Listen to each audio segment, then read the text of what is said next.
आप mobile photography पर अब बताएंगे, और इस तरह से बताना हम लोगों को, हम दोनों लोगों को मिलकर, ताकि एक सामान्य व्यक्ति जो फोटोग्राफी की भाषा को नहीं जानता लेकिन मोबाइल से वो अटेम्प्ट करता है, तो बेहतर कैसे कर पाए और क्या क्या उसे ध्यान रखना चाहिए।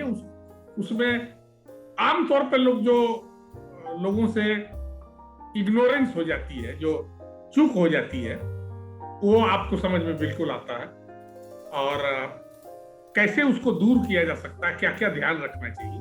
अब जो मैं आपसे बातचीत करूंगा वो एज ए मोबाइल फोटोग्राफर या मोबाइलोग्राफर अतुल मुंडू आपसे बात करेगा। तो मेरी करीब, मैंने बताया कि 20 साल की मेरी जर्नी है फोटोग्राफी की, और करीब 5 साल से मैंने मोबाइल फोटोग्राफी करना, करीब 4.5 साल या 5 साल के आसपास से मोबाइल फोटोग्राफी करने स्टार्ट किया। तो इसकी जर्नी बहुत ही इंटरेस्टिंग है, और हमने फिर कैसे दूसरों को इस मुहिम से जोड़ा, ये बड़ी मतलब मजेदार कहानी था। क्या कि मैं एक मीडिया हाउस का जुड़ा रहा हूँ, और जिनके लिए मैं कॉफी टेबल बुक प्रोजेक्ट्स पिछले 12 सालों से कर रहा हूँ। मैं चंडीगढ़ के पास कोई जगह थी, मैं वहां पर था। तो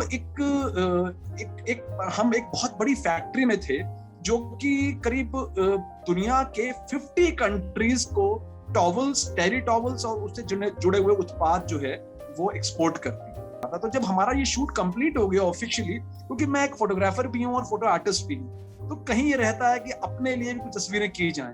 तो मैं कुछ तस्वीरें क्लिक कर रहा था और कोशिश कर रहा था, मतलब खत्म हुआ शूट तो मुझे लगा यार कुछ, क्योंकि वहां पर बहुत सारे तागे, क्योंकि वो वहां पर बुनाई का काम होता है, तो कलरफुल तागों के ढेर और इस तरह की चीजें रखी थी। कुछ मजदूर सिर पे लाद के लेके चले आ रहे थे।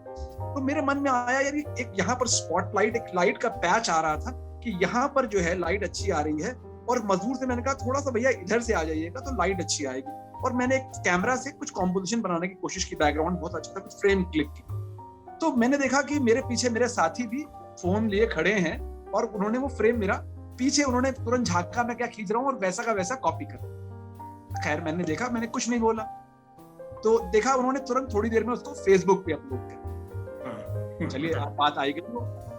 फिर दोबारा क्या हुआ कि क्योंकि फैक्ट्री में और भी इस तरह के शॉट्स हम कर रहे थे, तो मैंने फिर कुछ कलरफुल धागे एक जगह पड़े हुए थे जो खुले हुए थे, तो वो उनका संयोजन बहुत ही, कॉम्पोजिशन बहुत सुंदर बन रहा। तो फिर मैंने एक फ्रेम कैप्चर किया, और पीछे से आए उन्होंने फिर वही फ्रेम कॉपी किया, और उन्होंने उसको फिर फेसबुक पे डाला। इंटरेस्टिंग है। दोबारा फिर उन्होंने वही काम किया, तो मुझे बेहद गुस्सा आया।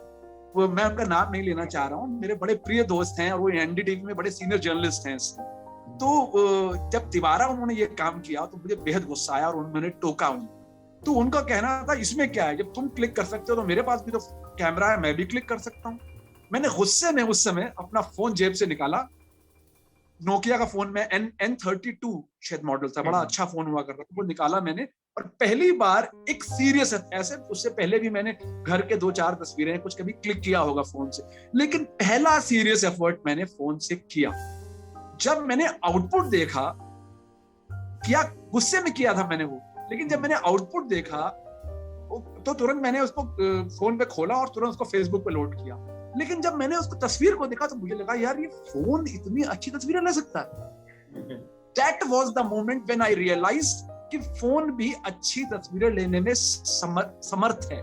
और फिर मैं जब इस चीज को मैंने सोचना शुरू किया तो मेरे को लगा मैं अभी तक ये क्यों सोचता था कि फोन अच्छी तस्वीरें नहीं ले सकते। देखिए एक चीज समझनी होगी कि कब, जैसे कि मैं एक टेक्निकली बात करूं कि जब आप कोई पेंसिल स्केच बना रहे होते हैं एज ए आर्टिस्ट तो आप पेंसिल का इस्तेमाल करते हैं, जब आप ऑयल पेंटिंग बना रहे होते हैं तो ब्रश से ऑयल पेंटिंग का इस्तेमाल करते हैं। तो आपको ये समझना होगा कि किस मीडियम की क्या स्ट्रेंथ है और किस मीडियम को कब इस्तेमाल किया जाना चाहिए। तो इस पे मैं भविष्य में आपसे अभी आगे डिस्कस करूंगा। तो हुआ क्या कि इस तरह जब मेरी पहली तस्वीर की शुरुआत हुई तो मैंने तस्वीरें लेना मोबाइल से शुरू कर दिया। और जब मैंने तस्वीर लेना शुरू किया तो मुझे बड़ा मजा आने लगा, क्योंकि था कि इस मीडियम की देखिए खास बात क्या है। इस मीडियम की खास बात क्या है कि ये phone is always there in your pocket. Phone हमेशा आपकी जेब में मौजूद रहता है, आपको स्पेशली एक कैमरा कभी कैरी नहीं करना पड़ता। दूसरा, इसका साइज बहुत ही हैंडी है, छोटा सा होता है। अगर आप पब्लिक प्लेसेस में शूट कर रहे होते हैं या ऐसी जगहों पे शूट कर रहे होते हैं जहाँ कैमरा अलाउड नहीं है, वहां भी आप मोबाइल से बड़ी आसानी से तस्वीर ले सकते हैं। दूसरी बात, तीसरी बात, अगर आप ये चाहते हैं, जैसे आजकल स्ट्रीट फोटोग्राफी एक बहुत ही पॉपुलर फोटोग्राफी की ब्रांच है, जॉनर है, तो अगर आप स्ट्रीट फोटोग्राफी कर रहे हैं तो आप चाहते हैं कि जो पब्लिक प्लेस में आप पीपल फोटोग्राफी कर रहे हैं लोग आपको देखे नहीं, तो ये समझिए कि people are so used to, लोग इतने आदी हो चुके हैं मोबाइल फोन को देखने के और तस्वीरें लेने के कि कोई नोटिस ही नहीं करता, और अब पास जाकर के भी आप उनकी तस्वीरें ले सकते हैं।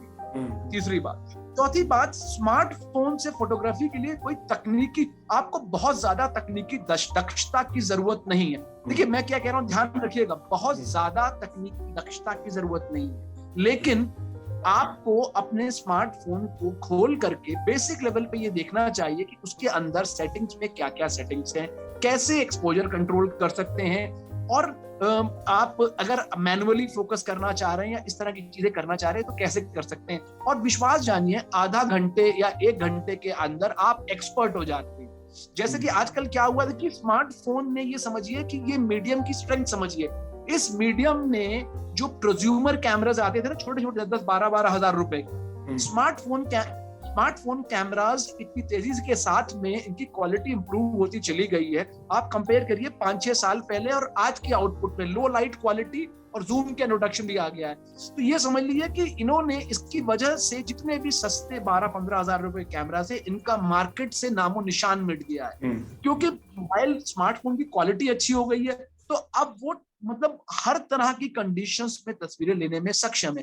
देखिए अब मैं एक चीज बताना चाहूंगा कि स्मार्टफोन, जब मैं स्मार्टफोन्स पर, क्योंकि जब मैं ये काम करने लगा और फिर स्पेशलाइज करने लगा, तो मैं अब तक 100 से ज्यादा आर्टिकल लिख चुका हूँ स्मार्टफोन फोटोग्राफी पे, तो तक इसके बारे में मैंने पढ़ा और जाना भी है, जिसके बारे में मैं आपसे बात करूँ। देखिए होता क्या है, एक चीज समझनी होगी कि कब स्मार्टफोन एज अ मीडियम, इसकी लिमिटेशंस क्या हैं और इसे कब और अच्छी तरीके से कैसे इस्तेमाल कर सकते हैं। देखिए मैं स्मार्टफोन के केस में बोलूंगा, क्योंकि स्मार्टफोन और नॉर्मल कैमरा में एक फर्क है। स्मार्टफोन का सेंसर बहुत ही छोटे आकार का है और प्रोफेशनल कैमरा का सेंसर बड़े आकार का है। मैं सिंपल तरीके से अगर आपसे पूछूं कि इस उंगली की टिप पे ज्यादा रोशनी आएगी कि इस हाथ पे ज्यादा रोशनी आएगी, या छोटा गिलास ज्यादा पानी भर सकते हैं छोटे गिलास में कि बड़ी बाल्टी में, तो नो डाउट बड़ी बाल्टी में ज्यादा रोशनी आ सकती है।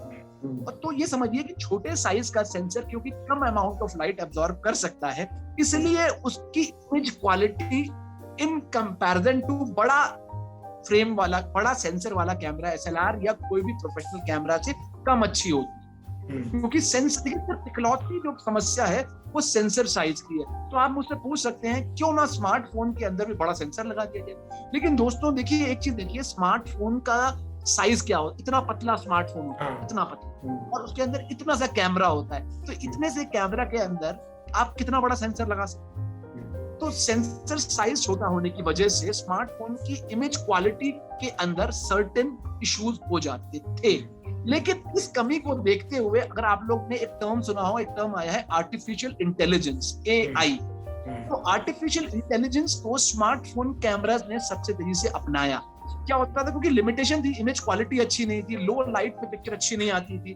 तो इस कमी को देखते हुए रिसर्चर्स ने रिसर्च किया और ये कहा कि हम सबसे पहले आर्टिफिशियल इंटेलिजेंस को स्मार्टफोन कैमरा में डालें।